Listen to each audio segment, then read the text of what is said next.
avec Danielle Roy, qui est vraiment coach de vie, coach financier. Là, ce soir, tu veux nous parler de bien se préparer pour la retraite. Oui. Et bien là, moi, je pense pas à la retraite, mais il faut commencer à y penser. Mais c'est drôle, hein? Il y a des gens dans mon environnement qui commencent à travailler, puis pensent tout de suite. Ils savent leur retraite, ils savent leur année de retraite, ils y pensent. Ils sont en train de faire des choses pour se préparer. Puis il y a des gens comme moi qui vivent plus à la minute. Et puis, où je pense même à mes parents, sont arrivés à la retraite, puis ils étaient prêts financièrement. C'était pas ça le problème, mais je pense qu'ils étaient... j'ai vu qu'il y a eu un ajustement pour eux à faire pendant quelques années. Ouais. Qu'est-ce que je fais de mon temps? Puis, parce que tu es tellement dans le train-train du travail. Alors, comment est-ce qu'on peut se préparer? Comment est-ce qu'on peut se préparer? Bien, je vais te donner l'historique de moi. Ça fait 30 ans que je suis planificateur financier et à peu près 7-8 ans passés, mes clients d'argent, ils ont commencé à me poser des questions qui n'avaient aucun rapport avec l'argent. Oui, OK. Comment préparer leur retraite? Alors, tu leur as écrit un livre. Oui. Ça, c'est le livre à Daniel, en passant. Hein? C'est le livre à Daniel. Regarde, il y a sa petite photo en arrière. Oui, c'est donc cute, hein? Oui. Je vais vous le remontrer. Ça, c'est la petite photo à Daniel et c'est son livre. Hein? Un guide essentiel pour être prêt pour la retraite. Oui. J'ai fait une traduction rapide, hein? Oui, c'est bien. Non, c'est bien. Alors, ces questions-là m'ont vraiment...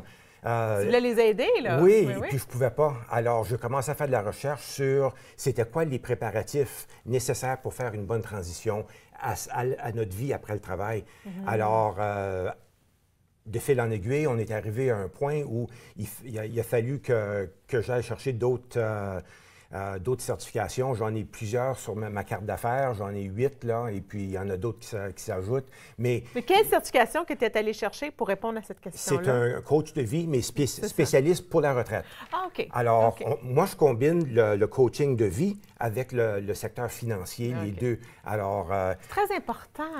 C'est essentiel parce que la retraite, là, ce n'est pas que l'argent. L'argent, c'est important, oui. Et puis, c'est pour ça que j'en parle. Les finances, là, il faut absolument en parler. Et puis, il faut faire certain que notre capital soit là pour nous servir durant notre retraite. Parce que l'argent, là, c'est un outil. L'argent, c'est un outil qui va nous permettre de créer la vie qu'on veut. De faire les choses qu'on veut. Oui, et puis toutes ces choses-là. Alors, si on n'a pas l'argent, mais il faut faire des modifications avec les autres choses. Tu as d'autres volets dans ta préparation. Oui, alors il y en a 4. Oui. Alors, le deuxième, c'est la santé.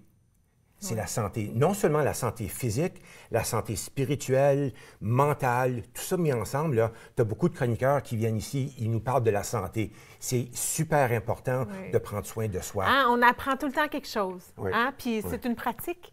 C'est une pratique de prendre soin de soi. Oui, oui. Hein? Et puis, on a un corps. Oh, oui. Et puis, il faut en prendre soin. C'est à tous les jours, il y a des petites choses qu'on peut faire. Oui. Oui. Et puis, il faut se créer une équipe pour ce soutien de notre corps. Oui. C'est les médecins, les dentistes, les chiro, massages. Les chamans, les massages, les coachs. Tout ça, là, oui. Il faut créer une équipe. Après ça, on rentre dans le domaine des relations. Oui. Et puis Harvard, l'Université Harvard, ça fait 75 ans à peu près qu'ils ont fait une étude qui continue aujourd'hui. Ils ont suivi des gens pendant plusieurs années et l'espérance de vie de ce groupe-là a été le plus long pour les gens qui avaient les meilleures relations. C'est pas la quantité des relations, mais c'est la qualité. C'est la qualité. Il faut avoir la qualité des amitiés, la qualité des relations en couple, la qualité... Oui, essentiellement, c'est ça. Qu'est-ce qui définissait qualité? Est-ce que tu sais? Oui, le rapport d'intimité qu'on peut échanger avec la personne avec qui on est ami, avec son conjoint. Le rapport est différent qu'avec une copine ou avec ta sœur ou ton frère ou ton père. Alors, mais toutes ces relations-là sont importantes. Et puis, il faut les cultiver. Ça prend du temps à les cultiver. Il faut cultiver un cercle d'amis. Parce que moi, je pose toujours la question aux gens au travail, est-ce que votre cercle d'amis, c'est vos collègues de travail? Parce que la minute que tu vas te retirer, tu vas les perdre. Si tu n'as pas créé des liens d'amitié à l'extérieur du travail, alors il faut créer ça. Un réseau.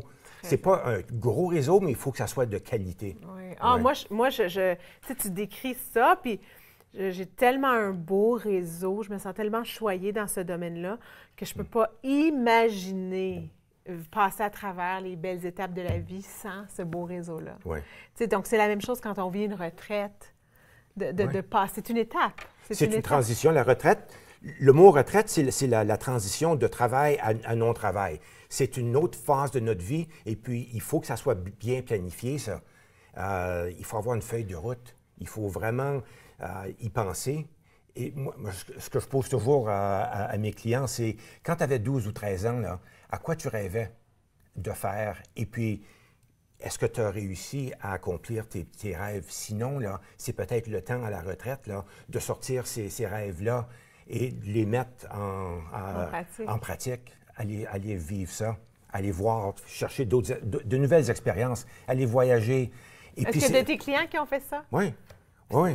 Oui, sur le verso de ma carte d'affaires, c'est marqué « Dare to Dream ».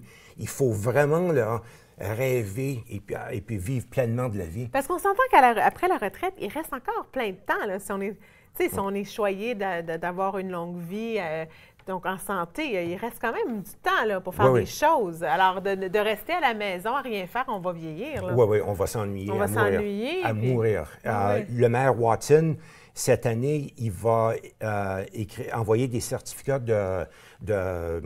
à des gens qui ont 100 ans. Il le fait régulièrement. Wow. Cette année, il va en envoyer au-delà de 30. 20 ans passés, le maire de la ville en a envoyé 5 ou 6. Alors, les gens vivent de plus en plus longtemps, mais ils vont se retirer aussi beaucoup plus jeunes. Alors, 65 ans, là, c'est pas nécessairement la date où on va arrêter de travailler. Non, ça peut être dans la cinquantaine. J'ai beaucoup de mes clients qui sont à la retraite. Ils sont plus jeunes que moi, ils sont déjà à la retraite. Alors, on va être là longtemps. Alors, il faut vraiment planifier son temps. Et puis, l'élément clé là-dedans, c'est avoir des objectifs vie. Des life purpose. Il faut avoir quelque chose vraiment qui nous inspire. Oui. C'est l'élément qui va nous faire avancer. Comment est-ce que tu aides les gens à découvrir ce que c'est? Parce que j'imagine que dans ta pratique, tu aides les gens à travailler là-dessus, à découvrir quel est leur... Parce que il y a des gens qui peuvent avoir vécu même une carrière complète sans connaître leur objectif de vie. Oui. C'est pas nécessaire que tout le monde ait travaillé dans le domaine de leur objectif de vie. Oui. Des fois, c'était par nécessité qu'ils se sont rentrés dans une carrière. Oui, absolument. Alors, il faut poser des questions, il faut aller écornifler, il faut les secouer, il faut les brasser un peu, forcer à vraiment là, prendre une feuille blanche de papier et puis écrire des idées. Est-ce que selon ton expérience, l'objectif de vie reste le même ou est-ce qu'il évolue avec la personne? Bonne question, ça dépend de la personne. Ça dépend de la personne. Donc tu as vu les deux? Oui. Il y en a qui c'est un gros objectif. Pour d'autres, ça va être plusieurs petits et ils vont passer d'une étape à l'autre étape selon leur expérience, ce qu'ils veulent faire, selon leur capacité physique. Parce que la retraite, là, notre cheminement à la retraite, c'est les années go-go où on est capable de vraiment se déplacer. Mm-hmm. Après ça, on va commencer à ralentir parce qu'avec en vieillissant, naturellement, on ne pourra pas faire toutes ces choses-là. Alors, et puis éventuellement, là, ça va être les années où la mobilité va être vraiment limitée.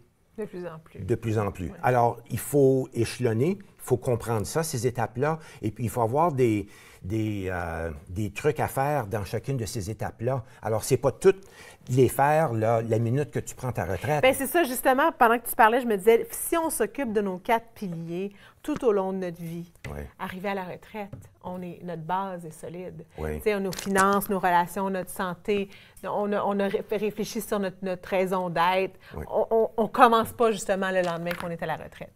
Oui. Merci beaucoup d'avoir... Mais il y en a beaucoup qui le font. Oui, bien c'est ça. Merci beaucoup d'avoir été là.